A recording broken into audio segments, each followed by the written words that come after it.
president, and we have a goodwill ambassador, and we have some board of advisors, a secretary, a treasurer, and then we have 3 vice presidents, and we have 3 assistant secretaries and 2 assistant treasurers, and we have like total of 20. We're like total of 27, right? We have like around 23 executive members, yeah, executive committee. So our main objective actually is to achieve, to address social issues in Brunei. We are not competing but complementing with the existing programs of the government, and we do this through direct intervention, like working closely with our client. We do advisory and guidance services. We have empowerment programs, awareness campaigns, of course, education, capacity building, and research. So we had been formally registered in 2009, December, but we are only operational in March 21, 2010, during the first executive meeting. But actually, March 12 was the time when we elected our first set of officers, and the first meeting was March 21. So we agreed that we will look into the 5 main vulnerable groups in Brunei: older persons, children, persons with disabilities, the poor and the needy, and the whole family institution. So you may think that Brunei is a rich country, but we do have vulnerable people, but they're not really the ones who are destitute. Like, we don't have beggars in the street, but these are the people in the low income bracket, right? So older persons in Brunei that we help are those who live alone, or those who are lonely. They may be in a big family, but nobody like really look after them. Yeah. So they are either neglected or abused by family members. They are sick and needs assistance, and they suffer from physical disabilities. So these are just some of the cases of the older persons we are assisting, and we do a lot of hospital visits, and we also involve other students from other universities to do cleaning campaign in the house of elderly people. So they do have this community development or work hours that they connect with us so that they can do some charity work. And we provide them certificates after that, because they need to do 40 hours community service as a requirement in the class in the university. So we do gift giving during the month of Ramadan. Ramadan means the fasting month. We do have that every year for a month. So that's the time when Muslims would go around and do gift giving. And gift giving means donations in terms of money or some goods. So we have Sungka event when we break the fast, like after sunset, and then we will put together poor and vulnerable people, our clients, and then we break the fast with them. And we also, still again visiting elderly clients in the hospitals and also in their homes. And we do case management of some of our clients. So most of our clients who are elderly, who live alone, we try to reconnect them with their families. Because of family disputes and certain things, we tend to be apart, but we try to put them together. It takes a lot of time and effort though. So this is a case of one elderly lady who is not a Brunei citizen, but she came together with her sister long time ago from Sarawak, a neighboring country in Malaysia. And she's not married, so the sister already passed away. Nobody takes care of her. She has some nieces, but they seldom meet her. So we try to put her back with one of the nieces and we try to help her out until she passed away. She passed away already. And of course, we have certain cases in the family wherein, like the mom converted to Islam, but the son, who is still Chinese and Buddhist, takes care of the mother, and there are some disputes in the family because some of the siblings are Muslims and all that. So he's the one who is left taking care of the mom until she passed away. So we also like help him out, sort all the needs of the mother in the hospital. We do still, this is another set of the cleaning campaign in one of the houses of this family who are mentally challenged. Yeah. So they're not really like mentally disturbed, like they need to be in the mental hospital, but their intellectual development is just like slow. So they sometimes can be taken advantage of by other siblings. So what we do, they cannot even we cannot trust them in cooking their own food.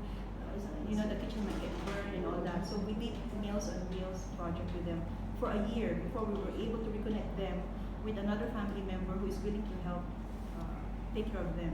So what we do, we work together with government agencies like the hospital social worker, with the government community development department, and we all discuss the case together. So we all help out. So now this family that we had been giving meals every month for a whole year has been taken care of by the other son from a different husband. Because this lady has 3 husbands. But of course, most of them passed away. Not only men have 4 wives in Brunei, but women also have remarry.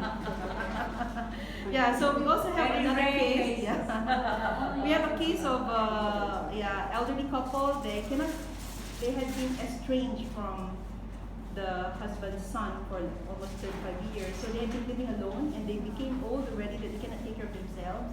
So you see the house is in this array. But the wife actually is also has some disabilities. So we got UBD students actually to help us out. So we did some cleaning of the place. It took us almost 2 full weeks to clean it up and do some painting job and changing the floors and all that. So again here, this is the wife who got sick and has to be treated with we call that bed sore. You know, when you lie too long and then the heat will try to. So we have some UBD nursing students assisting in the dressing every weekend. So we try to connect with different agencies on this one. So until she passed away, we even helped out on the burial ritual.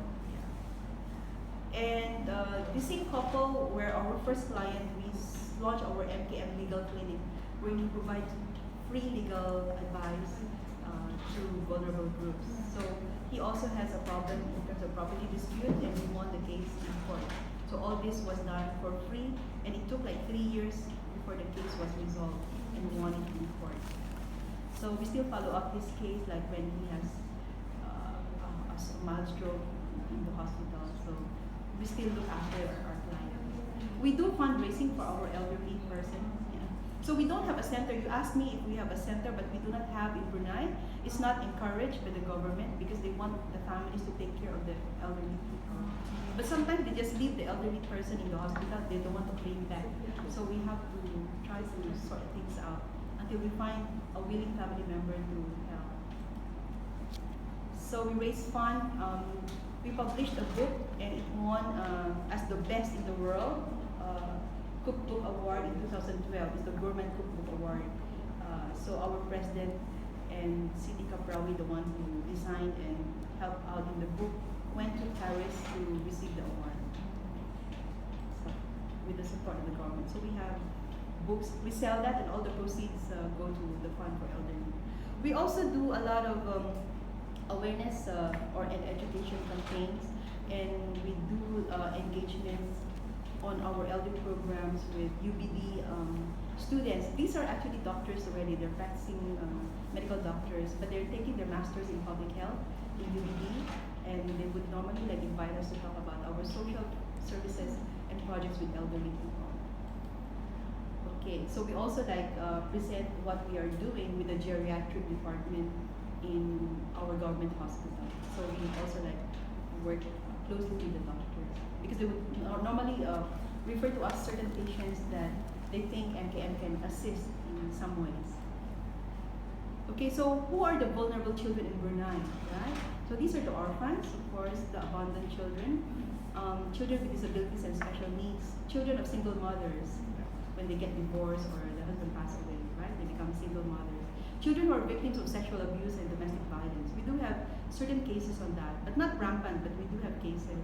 And children of divorced parents, children whose parents are in dispute over child custody, right? There's divorce in Hong Kong, right? Yeah.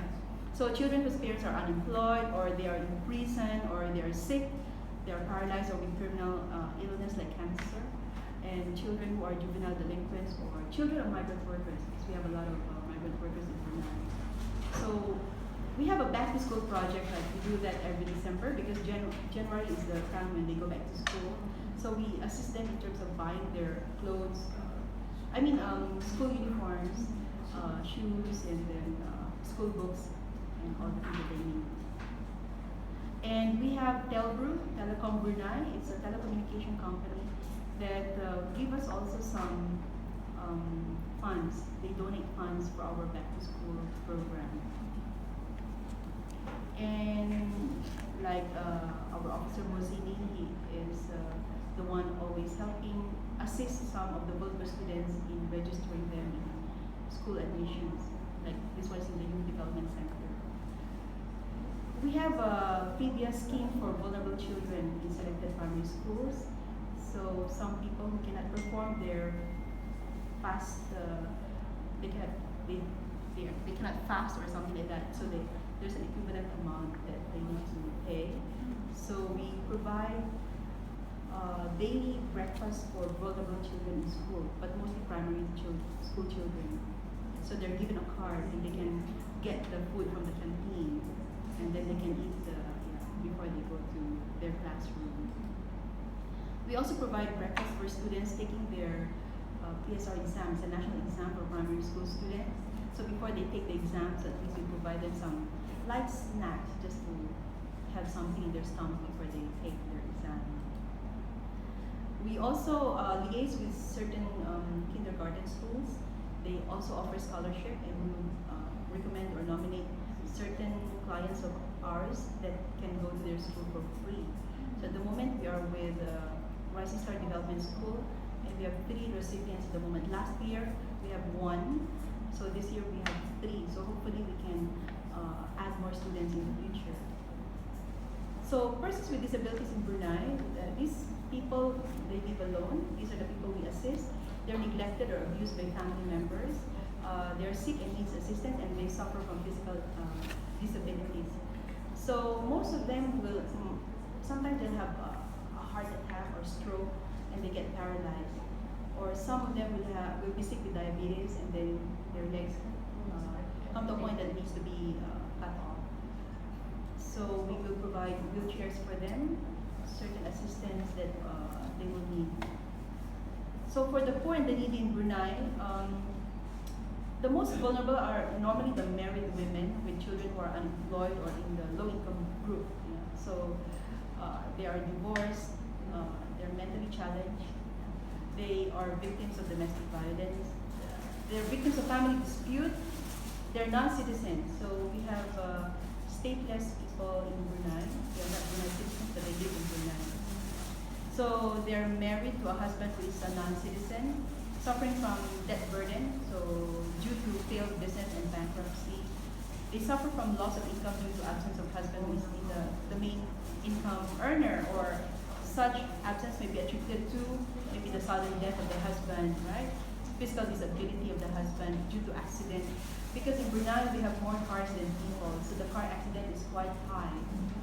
So either you die or you get paralyzed or you survive, So we do this. And with them we don't really exercise much in Brunei because we don't walk a lot of the time, unlike in Hong Kong. So our number 1 killer is heart diseases and diabetes. And now the third one is cancer. Or a family wherein the main income earner is in prison, or husbands undergoing rehabilitation in a drug facility, or a husband that simply neglect or abandon the family. Okay, so we do a lot of gift giving for the poor and the needy. We go to remote areas to send some of the donated goods. We also have projects with the Malaysian Association in Brunei, wherein we do some gift giving together with them with the cancer patients in one of our hospitals, the Jurdung Park Medical Center. We did it twice already with them. So the vulnerable families in Brunei are, of course, those who belong to the low-income group. They are having family dispute and dependent on the monthly welfare aid from the government. So we did this last first quarter of the year when we went to Temburong. This is quite a remote place, so we seldom some aid is given to the district. So we thought of getting donated clothes from the public, and then we brought around like 200 boxes to Temburong, and then the families we invited to come and choose the clothes themselves. Because if we distribute the clothes per houses, chances are some wouldn't like the clothes given to them, or they will not wear it, it doesn't suit them. So they come and it's like a bazaar in a big hall, and they try and we hang the clothes, so they're like shopping, but it's all for free. Do you have that in Hong Kong? Yeah. It's like Yeah, but you do exchange. Yeah. But this one they would. They get for free. They get for because we free. get donations from public. The public. We Yes. had donation drive for clothing for 5 months. Yeah, for 5 months. Yeah. And then we received so many boxes of clothes. So and we need to sort them out. And these clothes are meant for them to use during Hari Raya celebration after the fasting month. Yeah. So then they Hari don't Raya need to is buy. like our Christmas for the Muslims. Yeah, it's like Christmas. Yes. Yep. So these are our volunteers, right? Who went there also. So every month we distribute to around 29 families. There are people who would donate money to give to poor families. So we provide them their monthly grocery, the list. Yeah, we have food distribution to needy families every month. And we also have economic empowerment programs. We did have some succeeded, some somehow failed. We have a lot of challenges. So we try to do some microloans for small businesses and soft loans for clients. So they do their business and then we follow up with some mentoring to help them with their business. And with that, MKM was, AirAsia, right? It's an airline. So they have an AirAsia Foundation wherein our officers met with Mr. Tony Fernandez, the CEO, and we joined their program on social enterprise because we had a batch of single mothers before. We taught them how to do jewelry making, and then one of our officers continued to do that, and we tried to promote that as one of our empowerment programs. not stewardess. Yeah. Not stewardess. Not stewardess. They didn't go there to become stewardess, but in the market. Yeah, retired BOAC. Yes, Kind of. yes, yeah. So they were chosen to join the ASEAN Social Enterprise Training in AirAsia Foundation. They have an academy there where they teach actually the flight stewardess and all that, but this time they taught them on social enterprise program. So we have CP and Hajakia who went there. We also have this big magazine. You must have seen that at the airport. The big magazine. They did Borneo Insiders Guide. They have a program wherein they raise some funds and they gave part of their fund that has been raised to MKM. So this is one of the awarding of the donation ceremony. We also work closely again with the Malayan Association in Brunei. They had a color run, and the proceeds of the funds they raised went to MKM Fund as a beneficiary. So we also supported that, the fund run. This is the one I just mentioned earlier, wherein we launched the free legal aid clinic. We provide legal aid advice together with our volunteer lawyers, and we also provide general advice to the public who would come. So we hold office every Wednesday at our partner, Yusuf Halim and Partners law firm, every Wednesday 7 p.m. to 9 p.m. And we take turns by groups in terms of being on duty to receive clients and record their complaints. So this when it was launched. So this is an example when we have meetings with client and with our group to review the cases of the legal cases that we have, right? So charity projects outside Brunei, we also do outside Brunei. So for example, when there was the Yolanda or typhoon in the Philippines, we helped out in sorting out clothes being donated to the victims in the Philippines, right? Disaster areas. We also brought into Brunei orphans from our neighboring country, near Sarawak. So there's an orphanage there. We brought in the children for a 3-day visit to Brunei, and our members hosted them individually. So we had like a foster foster family program with them. So they slept with our officers, and we had several activities, and they really enjoyed it to Brunei. We also have this project together with Yusuf Halim and Partners, our law firm partner, wherein we